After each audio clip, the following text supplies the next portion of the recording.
typical day in the emergency department at the Billings Clinic could be from start to finish chaotic, or it could start slow, it could end crazy. So we try not to keep our patients for very long. So it's those first impressions that you make on families and patients. You need to make them feel that they're confident in your ability, and that the family members that are in some of their most dire days feel good about you there, and they're happy that you're at their bedside. Families are so thankful when things turn out right. Even when they don't turn out right, they're still so thankful of the care that we provide and the compassion that we show. Can you open your eyes? Can you open your eyes? Hi. Hey, are you hurting? Okay, you're doing really good, sister. A typical day in the ICU is non-typical. Some days you can have patients that are completely alert and oriented, and you're grabbing coffee for them and having a great day. That's a good pulse. And then the next day you are trying to save someone's life. You have to be there, you have to know what you're doing, and you have to have that camaraderie and that teamwork. Probably my favorite thing in the ICU is making that bond with the family and the patient, because you're with them during the hardest time of their lives. I had a patient come in that had an ultrasound that stated that the baby was measuring small. So we're going to go ahead and induce labor, and that is what we call IUGR, intrauterine growth restriction.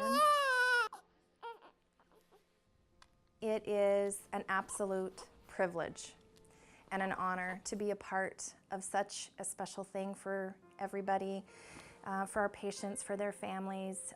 It's all about the patient and making sure that they're comfortable, that they're well taken care of, that they're safe, that the baby's doing well, that the mom is doing well. It's all about making sure the patient feels welcomed and warmed and taken care of.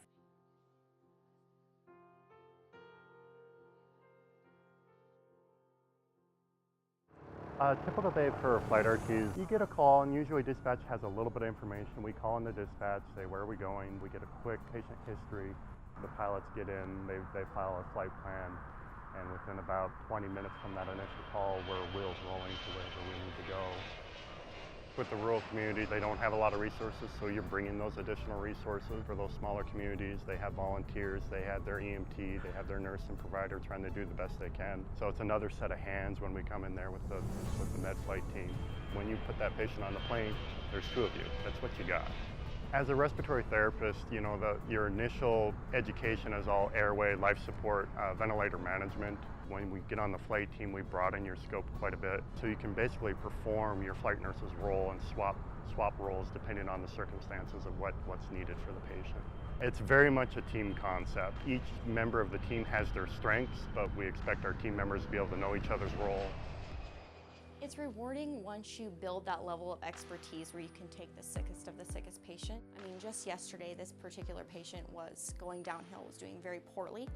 And because I've been trained appropriately and we have such a great support staff, we were able to save her life. It's absolutely essential that we are constantly getting more education. Things are changing all the time. Evidence-based practice is changing all of the time. I went to a class and it was for pediatric burns.